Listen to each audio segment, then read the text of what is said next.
To remind young women that what we see and consume in the media is usually heavily filtered, has beautiful makeup, beautiful lighting, there's lighting. And because sometimes even when I'm scrolling and I see beautiful complexions and high cheekbones and defined eyes, it's really easy to be like, grabe naman favorite ni Lord to. But even in like doing my own content, I also understand all the work and the intentionality that goes into that. So that's the first thing I would remind people. Remember what you're seeing has been intentionally curated. And it's not necessarily what reality looks like, because that can really diminish what we feel inside. And then to allow yourself to be radiant, I mean, have routines that cater to you and fit into your self-care routines, but also try to align yourself with things and people that genuinely give you joy.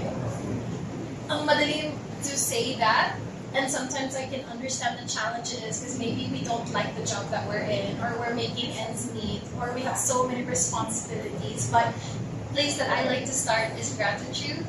If you can find things to be grateful for, your positive energy will rise up within you, and I feel that's a natural radiance that will really allow other people to experience that.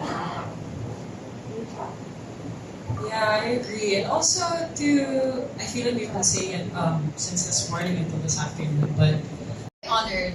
Working alongside Cetaphil has been such a joyful journey. I think this is my 4th year with the brand. So to have that continued trust, also because I genuinely love the product, so I think the partnership works very well.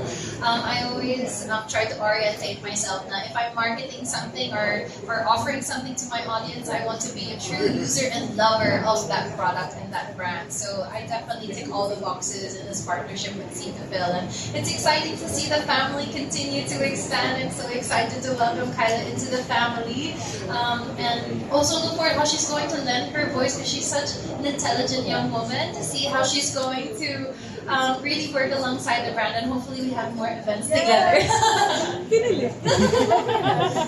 And then, for my last question na lang,